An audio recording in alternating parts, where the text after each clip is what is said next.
اللهم صل على سيدنا مولانا محمد وعلى آل سيدنا مولانا محمد بلغ العلا بكماله كشف الدجى بجماله حسنت جميع خصاله صلوا عليه وآله بلغ العلا بكماله كشف الدجى بجماله حسنت جميع خصاله صلوا عليه وآله আলহামদুলিল্লাহ। মহান আল্লাহ পাক রব্বুল আলামিনের দরবারে শুকরিয়া আদায় করছি, যিনি আমাদেরকে আজকের এই পবিত্র জুমার দিনে জুমার নামাজ আদায় করার জন্য জামিয়া মসজিদে একত্রিত হওয়ার তৌফিক দান করেছেন, সুযোগ করে দিয়েছেন এবং পাশাপাশি কোরআন ও হাদিস থেকে কিছু কথা আলোচনা বলার ও শোনার তৌফিক দান করেছেন। এজন্য আমরা মহান আল্লাহ দরবারে কালেমাতে শুকর আদায় করছি, আলহামদুলিল্লাহ। আজকে আমরা আলোচনা করব সিরাতুন নবী সাল্লাল্লাহু আলাইহি সাল্লাম নিয়ে। রাসূলুল্লাহ সাল্লাল্লাহু আলাইহি সাল্লামের জীবন আদর্শ, রাসূলুল্লাহ সাল্লাল্লাহু আলাইহি সাল্লামের আখলাকুন নবী সাল্লাল্লাহু আলাইহি সাল্লাম, রাসূলের চরিত্র নিয়ে, যিনি ছিলেন সর্বোচ্চ উত্তম চরিত্রে অধিষ্ঠিত সেই মহামানব রাসূল আরবি সাল্লাল্লাহু আলাইহি সাল্লামের আদর্শ, তার চরিত্র, তার গুণাবলী নিয়ে, তার গুণগুলো নিয়ে আমরা আলোচনা করব ইনশাআল্লাহ। যে কথাগুলো বলা হবে আল্লাহ রাব্বুল আলামিন আমাদের সবাইকে এই কথাগুলো মনোযোগ দিয়ে শুনে সেগুলো আমাদের বাস্তব জীবনে প্রয়োগ করা তৌফিক দান করেন, সবাই বলে আমিন। আমিন। আল্লাহ রাব্বুল আলামিন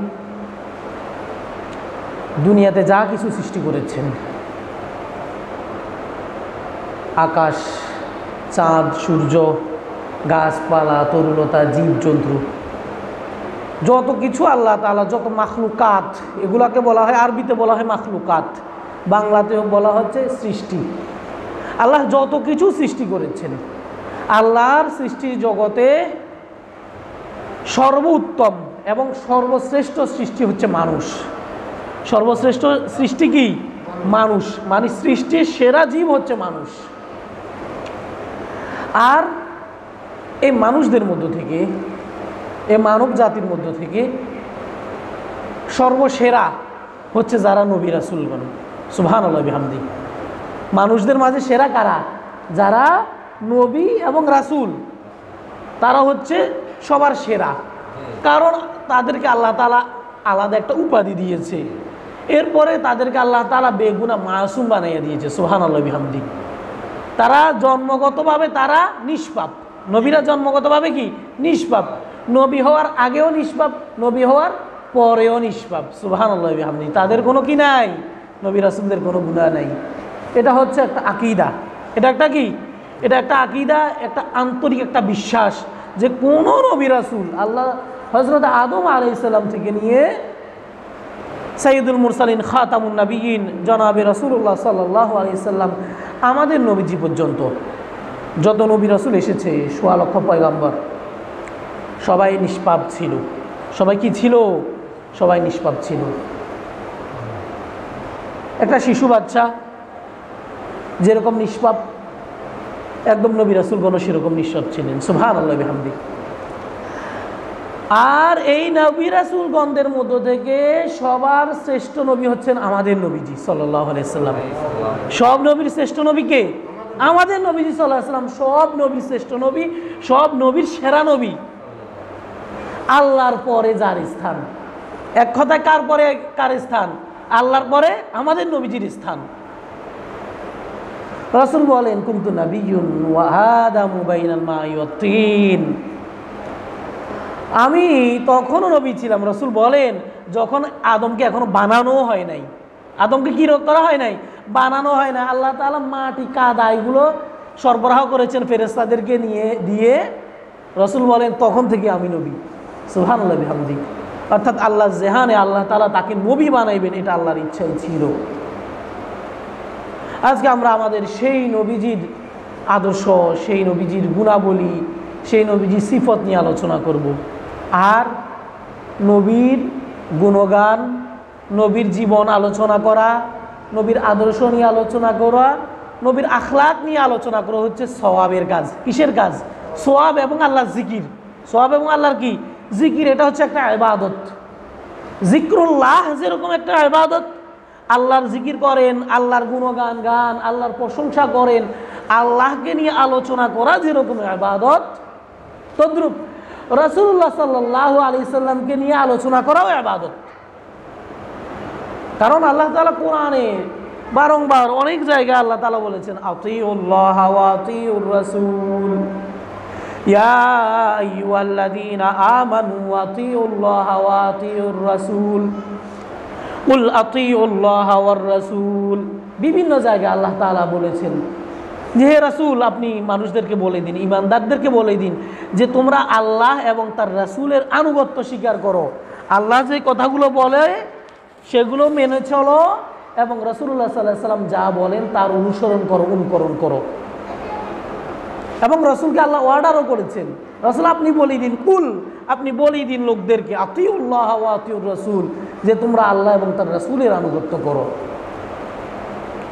তাহলে কাউকে যদি আনুগত্য করতে হয়, কাউকে যদি অনুসরণ করতে হয়, আগে তাকে চিনতে হবে। আগে তাকে কি করতে হবে? আপনি যদি কাউকে অনুসরণ করেন মডেল হিসেবে, তিনি কীরকম, তার চালচলন কীরকম, তার কথাবার্তা কীরকম, তার জীবন পরিচালনা কীরকম, তার পোশাক পরিধান করা কীরকম, তার খাওয়া দাওয়া লেনদেন সব কিছু কীরকম, এটা যদি জানতে হয় তাহলে আগে সেই ব্যক্তিকে কি করতে হবে? চিনতে হবে। আগে সেই ব্যক্তিকে কি করতে হবে? চিনতে হবে। এজন্য রাসূলুল্লাহ সাল্লাল্লাহু আলাইহি সাল্লামের জীবন আদর্শ নিয়ে আলোচনা করা, রাসূলের গুণগান গাওয়া, এটা হচ্ছে একটা ইবাদত। সুবহানাল্লাহ বিহামদিহি। আল্লাহ রাব্বুল আলামিন কোরআনে কারীমে ইরশাদ করেন আউযু বিল্লাহি মিনাশ শাইতানির রাজীম বিসমিল্লাহির রহমানির রহিম ইয়া আইয়ুহান নাস কুল ইয়া আইয়ুহান নাস ইন্নী রাসূলুল্লাহি ইলাইকুম জামিআ। আল্লাহ রাব্বুল আলামিন তার রাসূলকে বলেন, ও রাসূল আপনি দুনিয়ার মানুষদেরকে বলে দিন, কুল রাসূল আপনি বলে দেন, সব মানুষদেরকে জানাই দেন, ইয়া আইয়ুহান নাস, হে মানুষেরা, হে মানব মণ্ডলী, জগতে যত মানুষ আছো, যত ধর্মের মানুষ আছো, যত চেহারার মানুষ আছো, যত রঙের মানুষ আছো, যত ভাষার মানুষ আছো, যত ধরনের মানুষ আছো তোমরা, ইয়া আইয়ুহান নাস, হে মানুষেরা, ইন্নী রাসূলুল্লাহি ইলাইকুম জামিআ, আমি মহান আল্লাহর পক্ষ থেকে তোমাদের সবার জন্য রাসূল। সুবহানাল্লাহ বিহামদিহি। আমাদের নবীজির আগে যত নবী রাসূলগণ এসেছেন তারা ছিলেন মহল্লা ভিত্তিক, এলাকা ভিত্তিক। কীরকম ছিল তারা? এলাকা ভিত্তিক নবী ছিল তারা, মহল্লা ভিত্তিক নবী ছিল। পুরো জগৎবাসীর জন্য তারা নবী ছিল না। একমাত্র আমাদের নবীজিকে আল্লাহ তাআলা কিয়ামত পর্যন্ত যত মানুষ আসবে সবার জন্য নবী এবং রাসূল করে পাঠাইছেন। সুবহানাল্লাহ বিহামদিহি। তিনি যে শুধু বাংলাদেশের মানুষের জন্য নবী এমন নয়, শুধু সৌদি আরবের মানুষদের জন্য এমন নয়, যারা আরবি ভাষাভাষী শুধু তাদের জন্য নবী এমন নয়, যত ভাষার মানুষ আছে সবার জন্য তিনি নবী। সুবহানাল্লাহ বিহামদিহি। আর আমাদের নবীজি যে শুধু মানুষের জন্য নবী তাও নয়, শুধু যে কাদের জন্য নবী, মানুষের জন্য যে নবী এমনও নয়, নবী সাল্লাল্লাহু আলাইহি সাল্লাম আল্লাহর যত সৃষ্টি যত কিছু আছে জীব জন্তুর তরুলতা সবার নবী, সুবহানাল্লাহ বিহামদি, সবার জন্য নবী তিনি। আল্লাহ বলেন ওয়ামা আরসালনাকা ইল্লা রাহমাতাল লিল আলামিন। ও দুনিয়ার মানুষেরা, তোমরা সবাই জেনে নাও, সবাই মনোযোগ দিয়ে শুনে নাও, আমি যে নবীকে প্রেরণ করেছি, আমার নবী মুহাম্মাদুর রাসূলুল্লাহ সাল্লাল্লাহু আলাইহি ওয়াসাল্লাম, পুরো বিশ্ব জাহানের জন্য তিনি রহমত স্বরূপ, সুবহানাল্লাহ বিহামদি, ইল্লা রাহমাতাল লিল আলামিন, পুরো জগতের জন্য, যত জগৎ আছে, মানব জগৎ, প্রাণী জগৎ, উদ্ভিদ জগৎ, সবার জন্য তিনি রহমত, সুবহানাল্লাহ বিহামদি। রাসূল আরবি সাল্লাল্লাহু আলাইহি সাল্লাম যখন তিনি মক্কা বিজয় করবেন, রাসূলুল্লাহ সাল্লাল্লাহু আলাইহি সাল্লাম 10,000 সাহাবী নিয়ে মক্কা অভিমুখে রওনা করেছেন। কয় হাজার সাহাবী নিয়ে? 10,000 সাহাবী নিয়ে রাসূলুল্লাহ সাল্লাল্লাহু আলাইহি সাল্লাম মক্কার দিকে রওনা হয়েছেন, মক্কা বিজয় করবেন। বিনা যুদ্ধে রাসূলুল্লাহ সাল্লাল্লাহু আলাইহি সাল্লাম মক্কায় বিজয় করেছেন। কোনো কি হয় নাই, কোনো যুদ্ধ করা লাগে নাই, কোনো রক্তপাত হয় নাই, বিনা যুদ্ধে রাসূল সাল্লাল্লাহু আলাইহি সাল্লাম মক্কা বিজয় করে ফেলেছেন। রাসূল যখন মক্কা বিজয় করেছেন, মক্কা শহরে যখন রাসূলুল্লাহ সাল্লাল্লাহু আলাইহি সাল্লাম প্রবেশ করেছেন, মক্কার কাফেররা তখন থরথর করে কাঁপতেছিল। তখন তারা কি করতেছে, তাদের প্রাণ আর সাথে নাই, এমন একটা অবস্থা হয়ে গেছে। রাসূল সাল্লাল্লাহু আলাইহি সাল্লাম তো মক্কার প্রেসিডেন্ট হয়ে গেছেন, মক্কা বিজয় করে ফেলছেন। এখন এতদিন পর্যন্ত যারা রাসূলরে মারছে, কাটছে, রাসূলের সাহাবীদেরকে, হযরত খাব্বাবকে, হযরত বেলালকে যারা আঘাত করেছিল, রাসূলের সাহাবীদেরকে মর্মান্তিক যারা আঘাত করেছিল, তাদের এখন মানে তাদের রূহ যেন শরীর থেকে বের হয়ে যাবে, এরকম অবস্থা হয়েছে। না জানি রাসূল সাল্লাল্লাহু আলাইহি ওয়াসাল্লাম তাদের সাথে এখন কি রকম আচরণ করে, না জানি তাদের থেকে এখন প্রতিশোধ নেয় কিনা। রাসূলুল্লাহ সাল্লাল্লাহু আলাইহি ওয়াসাল্লাম তখন তিনি ওয়ার্ডারও করা লাগবে না, যদি শুধু চোখের ইশারা করেন, যদি শুধু কি করে, রাসূল শুধু চোখের ইশারা করে, তাহলে কাফেরদের ঘাড় থেকে মাথাটা আলাদা হতে দেরি হবে না। কারণ তিনি তো এখন মক্কার প্রধানমন্ত্রী হয়ে গেছেন। তিনি কি হয়ে গেছে, প্রধানমন্ত্রী হয়ে গেছে। এখন হুকুম করার দরকার নাই, শুধু ইশারা করবেন, সাথে সাথে তাদের মাথাগুলো ঘাড় থেকে আলাদা হয়ে যাবে। রাসূল ঘোষণা দিয়ে বলতেছে, ও মক্কার কুরাইশরা, ও কাফেরেরা, আজকে তোমরা আমার থেকে কি রকম আচরণ কামনা করো, আজকে তোমরা কি রকম চরিত্র, কি রকম আচরণ আমার থেকে আশার করো তোমরা, আমি তোমাদের সাথে আজকে কি রকমটা আচরণ করব। তোমরা কি মনে করো, তোমাদের মনের ইচ্ছাটা কি, যে আমি তো এখন প্রেসিডেন্ট হয়ে গেছি, প্রধানমন্ত্রী হয়ে গেছি, এখন তোমরা কি মনে করো আমি তোমাদের থেকে প্রতিশোধ নিব? সবাই নিশ্চুপ, কোনো আওয়াজ নাই, কোনো কি নাই, কোনো আওয়াজ নাই। কারণ এদের তো ভয়ে সবাই ভীত হয়ে রয়েছে, না জানি রাসূল সাল্লাল্লাহু আলাইহি ওয়াসাল্লাম কাছ থেকে প্রতিশোধ নিয়ে নেয়। হঠাৎ করে এক যুবক ডাক দিয়ে বলল, ইয়া মুহাম্মদ সাল্লাল্লাহু আলাইহি ওয়াসাল্লাম, সাল্লাল্লাহু আলাইহি ওয়াসাল্লাম বলেন সবাই। রাসূলের নাম শুনলে কি কইতে হয়? সাল্লাল্লাহু আলাইহি ওয়াসাল্লাম বলতে হয়, ওয়াজিব।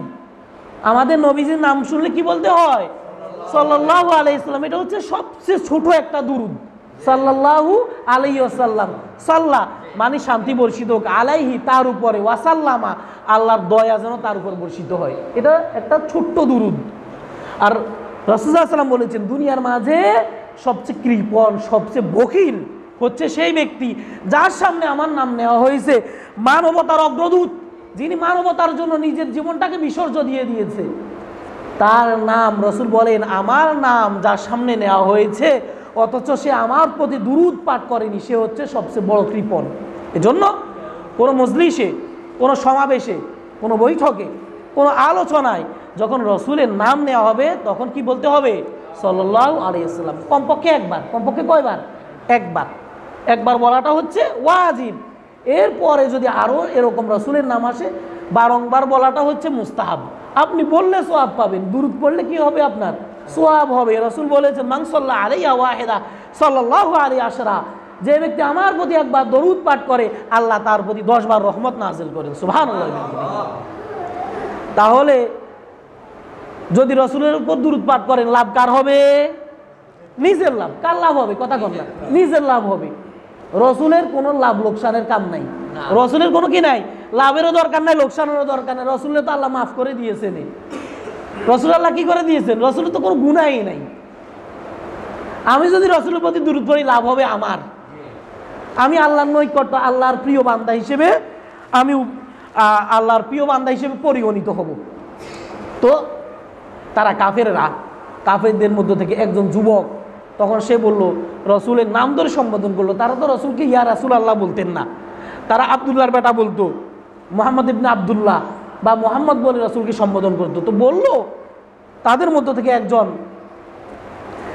কাফের বলল যে ইয়া মুহাম্মদ, একজন উত্তম ভাতিজা এবং উত্তম ভাই থেকে যেরকম আশা করা যায়, যেরকম আচরণ আশা করা যায়, আমরাও আপনার থেকে সেরকম আচরণের আশা করি। সুবহানাল্লাহ। কারণ যারা মক্কার কুরাইশ, তাদের কেউ রসুলের ভাই, কেউ তার রসুলের কি হয়, সম্পর্কে রসুলের ভাই হয়, কেউ রসুলের সম্পর্কে ভাতিজা হয়, কথা কন না, কেউ সম্পর্কে রসুলের নাতি হয়। কথা বুঝে আসছে তো? এরা কোনো দূরের কেউ না, যদিও ধর্মটা ভিন্ন, যদিও ধর্ম কি, ধর্ম ভিন্ন, কিন্তু এরা রসুলের আত্মীয় স্বজন, এরা রসুলের আপনজন, এরা অন্য কেউ নয়। আর তারাই রসুল যখন দিনের দাওয়াত দিয়েছিল, তারাই রসুলের বিরোধিতা করেছিল। কথা বুঝে আসছে তো? তারাই রসুলের উপর চড়া হয়েছিল। যখন তারা এই কথা বলল, রাসূলুল্লাহ সাল্লাল্লাহু আলাইহি ওয়াসাল্লাম ডাক দিয়ে বললেন, ও মক্কার কুরাইশেরা, আজকের দিনে আমি সিদ্ধান্ত নিয়েছি, আমি এই সিদ্ধান্ত নিয়েছি, আমার ভাই হযরত ইউসুফ আলাইহিস সালাতু ওয়াস সালাম তার 11 ভাইয়ের ব্যাপারে তিনি যে সিদ্ধান্ত নিয়েছিলেন, যখন তার ভাইয়েরা তাকে মারার জন্য কূপে ফেলে দিয়েছিল, কিন্তু আল্লাহ রাব্বুল আলামিন হযরত ইউসুফ আলাইহিস সালামকে মিশরের প্রেসিডেন্ট বানিয়ে দিয়েছিলেন। মিশরের প্রেসিডেন্ট বানিয়ে দেওয়ার পরে, প্রধানমন্ত্রী বানিয়ে দেওয়ার পরে, তিনি তার ভাইদেরকে সম্বোধন করে বলল, লা তাসরিবা আলাইকুমুল ইয়াউম, আজকে তোমাদের প্রতি আমার কোনো অভিযোগ নাই। সুবহানাল্লাহ বিহামদি। আমি তোমাদের কারো প্রতি কোনো অভিযোগ রাখি না, কারো প্রতি কিঞ্চিত মাত্র আমার মনে কোনো হিংসা নাই, কোনো বিদ্বেষ নাই। রাসূল সাল্লাল্লাহু আলাইহি ওয়াসাল্লাম সবাইকে সাধারণ ক্ষমা করে দিয়েছেন। কি করেছেন? সবাইরে ক্ষমা করে দিয়েছিলেন। রাসূল বলেছেন, যারা আবু সুফিয়ানের বাড়িতে আশ্রয় নিয়েছে, এবং স্বয়ং আবু সুফিয়ানকেও আমি মাফ করে দিয়েছি। এদেরকে রাসূল সাল্লাল্লাহু আলাইহি ওয়াসাল্লাম কি করেছেন? মাফ করে দিয়েছেন সবাইকে। এটা হচ্ছে রসুলের আদর্শ। এটা হচ্ছে কি? মাফ করে দেওয়া হচ্ছে রসুলের কি আদর্শ। আমাদের নবীজি সাল্লাল্লাহু আলাইহি ওয়াসাল্লাম যখন মক্কায় প্রবেশ করেছিলেন, কাফেররা তো বিভিন্ন ধরনের রসুলের নামে তহমত দিচ্ছে, অপবাদ দিচ্ছে, মিথ্যা অপবাদ। মদিনাতে, মক্কাতে মুহাম্মদ এসেছে, মুহাম্মদ প্রধানমন্ত্রী হয়ে গেছে। এখন কিছু কিছু লোক এরকম মক্কা থেকে পালাই যাচ্ছে, শহরের থেকে তারা অদূরে চলে যাচ্ছে। এরকম তারা মনে করতেছে হয়তো মুহাম্মদ সাল্লাল্লাহু আলাইহি ওয়াসাল্লাম তাদের উপর আক্রমণ করবে। রাসূল আরবি সাল্লাল্লাহু আলাইহি ওয়াসাল্লাম মক্কার পর দিয়ে হাঁটতেছিলেন, দেখতেছেন একজন বুড়ি মহিলা। কাকে দেখলো? একজন বুড়ি মহিলা তার ঘাটতি, তার বোঝাগুলো 2-4টা এরকম কয়েকটা বোঝা নিয়ে এসে যাইতেছে, একটা নিচ্ছে আরেকটা পড়ে যাচ্ছে, এরকম নিতে পারতেছে না সে। রাসূল বললেন যে, বুড়িমা আপনি কই যাচ্ছেন? বলতেছে, আর তুমি জানো না যে মক্কার মাঝে এরকম আব্দুল্লাহর বেটা মুহাম্মদ আসছে, কি জানি কি হয়, কচু কাটা করবে সবাই, হয়তো সবাই কেটে ফেলবে। যাও, নিজের প্রাণ যদি বাঁচাইতে চাও নিজেও পালায়ন করো। সেও পালাইতেছে। রাসূলুল্লাহ সাল্লাল্লাহু আলাইহি ওয়াসাল্লাম বলতেছে, বুড়িমা আপনি তো বোঝাগুলো বহন করতে পারতেছেন না, আমাকে দেন, আমি আপনার বোঝাগুলো কিছু বহন করে দিই, আমি আপনাকে কিছু আগাইয়া দিই, আমি আপনাকে আপনার গন্তব্যে নিয়ে পৌঁছাইয়া দিই। রাসূলুল্লাহ সাল্লাল্লাহু আলাইহি ওয়াসাল্লাম নিজে ওই বুড়ি মায়ের বোঝাগুলো, তার ঘাটতিগুলো, এগুলো রাসূল নিজের কাঁধে করে বহন করলেন। যখন কাঁধে করে বহন করে তার গন্তব্যে নিয়ে গেলেন, সেখান পর্যন্ত নিয়ে গেলেন, বুড়ি কিছু টাকা পয়সা, সেই সময়ের যেটা আর অর্থকড়ি, রাসূলুল্লাহ সাল্লাল্লাহু আলাইহি ওয়াসাল্লামকে দিতে লাগলো, পেশ করলো যে হে যুবক, তুমি তো আমার জন্য এরকম পরিশ্রম করেছো, আমার জন্য তুমি কাজ করেছো, তাহলে কিছু নাও, কিছু পারিশ্রমিক নাও। রাসূল বললেন যে না বুড়িমা, আমার কোনো পারিশ্রমিক দরকার নাই, আমি আপনার কাছে কোনো পারিশ্রমিক চাই না। ওই বুড়ি বলল, আমি তো আমার জীবনে এরকম কোনো মানুষ দেখি নাই যে পরিশ্রম করেছে অথচ পারিশ্রমিক নেয় নাই। তুমি যে আমার পেছন থেকে আমার ঘাটতিগুলা নিয়ে, বোঝাগুলা নিয়ে যে পালাই যাও না, এটাও তো আমার জন্য সৌভাগ্য। মানে বুড়ির বিশ্বাস হচ্ছে যে তাদের সেই সময় তাদের দেশে ইনসাফ নাই, তাদের দেশে কি নাই, ইনসাফ নাই, নিরাপত্তা নাই। বুড়ি মনে করতেছে যে হয়তো এই যুবক বুড়ির বোঝাগুলো নিয়ে চলে যাবে। তখন বুড়ি বলল যে তুমি কে?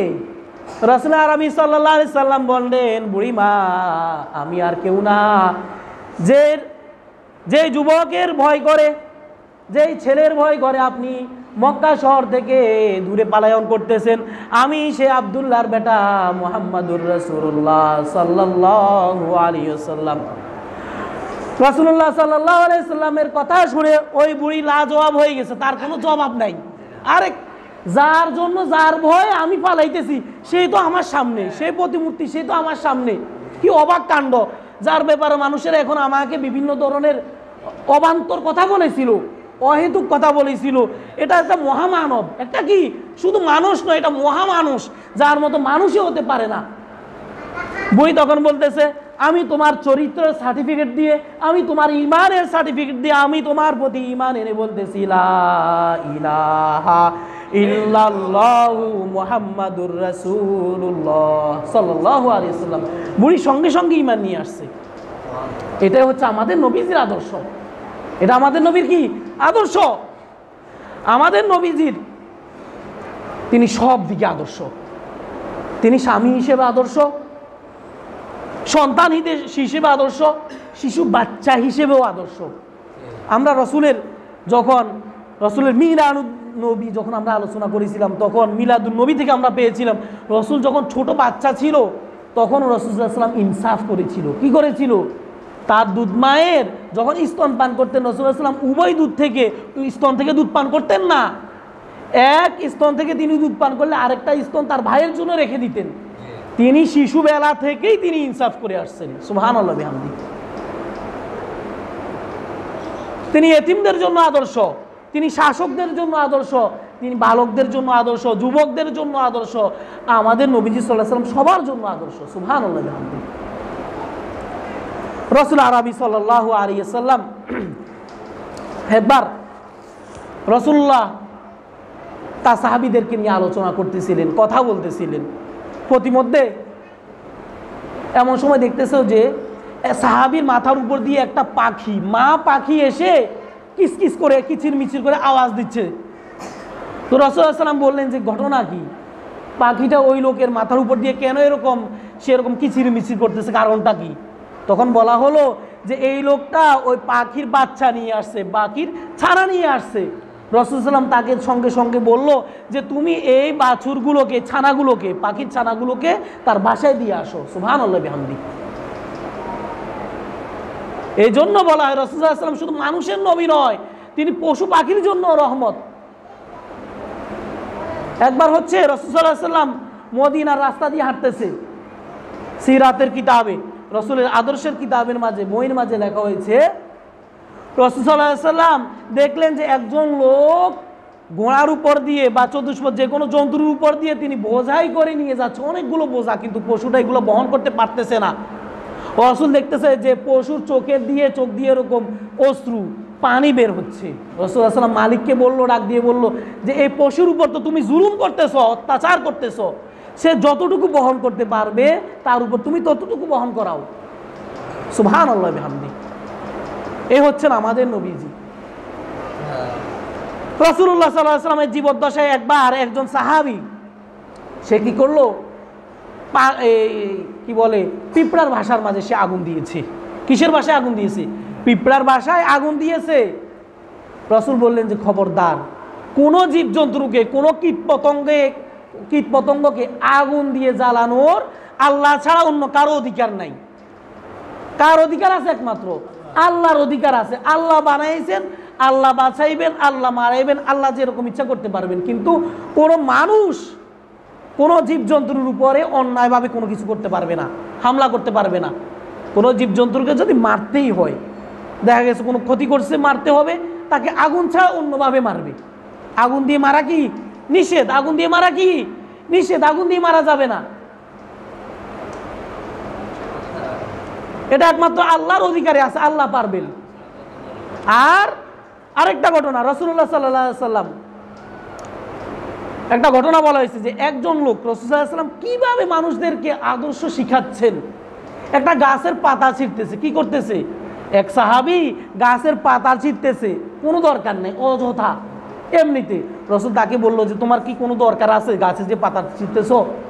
বললো যে না, দরকার নাই। রাসূল তার চুল দিয়ে, চুল বা পশম দিয়ে একটা টান দিলেন, টান দেওয়ার পরে সে উফ করে আওয়াজ করলো। তখন রাসূল সাল্লাল্লাহু আলাইহি ওয়াসাল্লাম তাকে বুঝাইতে চাইছে যে তুমি যে গাছের মাঝে আঘাত করতেছো, গাছও ব্যথা পাইতেছে। গাছও কি করে? ব্যথা পাইতেছে গাছে। ইউসাব্বিহু লিল্লাহি মা ফিস সামাওয়াতি ওয়া মা ফিল আরদ। আল্লাহ রাব্বুল আলামিন বলেন, আল্লাহর জমিনে এবং আকাশে, আসমান এবং জমিনের মাঝে যত কিছু আছে সব কিছু আল্লাহ রাব্বুল আলামিনের তাসবিহ পাঠ করে। সব কিছু কি করে? সব কিছু আল্লাহ তাসবিহ পাঠ করে। তাহলে এই গাছও আল্লাহ জিকির করে, গাছও আল্লাহর কি করে? জিকির করে। সবাই আল্লাহ জিকির করে, সবাই আল্লাহকে ডাকে। তখন রাসূল বললেন যে কোনো দরকার ছাড়া বিনা কারণে একটা গাছের পাতা ছিঁড়াও নিষেধ। একটা গাছের কি করা নিষেধ? যেখানে গাছের পাতা ছিঁড়া রাসূল নিষেধ করেছে, সেখানে কি মানুষ মানুষের উপর হামলা করতে পারে? মানুষ মানুষের উপর হামলা করতে পারবে? মারতে পারবে? কোন মানুষের উপর আঘাত করা যাবে না, অন্যায়ভাবে কোনো মানুষের উপর আঘাত করা যাবে না, যেটা আমরা রাসূলের আদর্শ থেকে দেখতে পাই। রাসূলুল্লাহ সাল্লাল্লাহু আলাইহি ওয়াসাল্লাম মক্কার যখন প্রেসিডেন্ট হয়ে গিয়েছিল, কাফেররা মনে করেছিল হয়তো এখন তাদের অবস্থা খারাপ করে ফেলবে, কিন্তু রাসূল সাল্লাল্লাহু আলাইহি ওয়াসাল্লাম মাফ করে দিয়েছে। এটা হচ্ছে ইসলামের আদর্শ। এটা কি ইসলামের আদর্শ? এখন আমরা মনে করে থাকি, সাধারণ মুসলমান বা অন্যান্য লোকেরা মনে করে থাকে হয়তো ইসলাম কায়েম হয়ে গেলে হয়তো সমস্যা হবে না। সমস্যা হবে না। যদি ইসলাম কায়েম হয় যে কোনো দেশে, তাহলে সবাই ন্যায় বিচার পাবে। সবাই কি পাবে?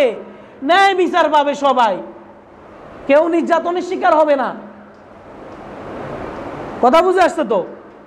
কেউ জুলুমের শিকার হবে না, কেউ আঘাতের শিকার হবে না। ইসলাম আমাদেরকে শান্তি শিক্ষা দেয়। কি শিক্ষা দেয়? শান্তি শিক্ষা দেয়, আদর্শ শিক্ষা দেয়। আর এই আদর্শটা আমাদেরকে শিখিয়ে দিয়েছেন রাসূলুল্লাহ সাল্লাল্লাহু আলাইহি ওয়াসাল্লাম। এগুলো কে শিখিয়ে দিয়েছেন?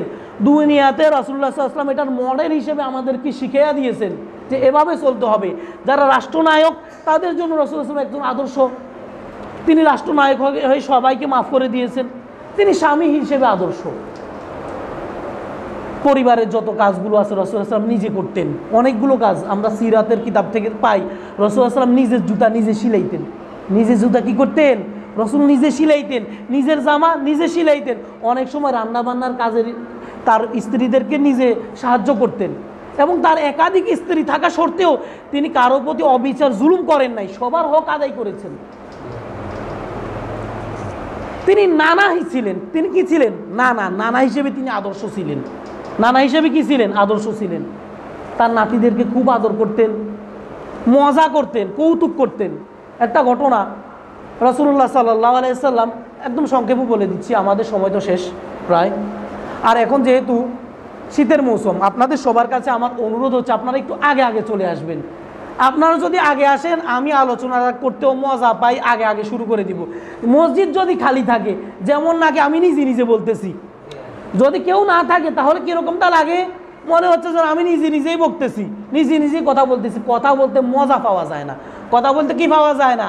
মজা পাওয়া যায় না। আপনি দেখেন, আপনার সাথে মনে করেন কেউ নেই, আপনি নিজে নিজে কথা কইলে মজা পাইবেন নি? কথা কন না, মানুষ কবে এত মনে হাগল হয়ে গেছে, এত নিজে নিজে বকে কিনলেই। তো আপনারা সবার, আপনাদের কাছে আমার অনুরোধ হচ্ছে আপনারা আগে আগে চলে আসবেন। কেউ যদি মসজিদে না থাকে, আমিও কথা বলতে মজা পাই না। আর শীতের মৌসুম যেহেতু, দেখা গেছে 4টা বাজে আজান দিয়ে দেয়। আপনারা এখান থেকে, হ্যাঁ 4:45, এখন তো 4:45 আজান দিয়ে দেয় অনেকখানে। তো দেখা গেছে আপনারা মসজিদ থেকে বাইর হইতে যদি লেটে হয়, হ্যাঁ নামাজ হয়, আপনারা যাইতেও দেরি হয়ে যাবে। খাওয়ার পরে দেখবেন আপনারা একটু রেস্টও করতে পারবেন না, বিশ্রামও নিতে পারবেন না, আসর আজান দিয়ে দিবে। তো এজন্য মাইকের আওয়াজ শোনা গেছে দুনিয়াবি যত কাজ আছে সব ছেড়ে দিবেন, সব কি করবেন? এটা আমার কথা না তো, এটা আল্লাহর কথা। কার কথা? আল্লাহর কথা। ইজা নুদিয়া লিসসালাতি, যখন জুমার নামাজের জন্য আজান দেওয়া হয়, ফাসআউ ইলা যিকরিল্লাহ, তোমরা আল্লাহ জিকিরের জন্য দৌড়ো। তোমরা কি করো? তোমরা জুমার নামাজ আদায় করার জন্য দৌড়ো। আল্লাহ কইছে দৌড় দেওয়ার জন্য। আল্লাহ কি করতে বলছে?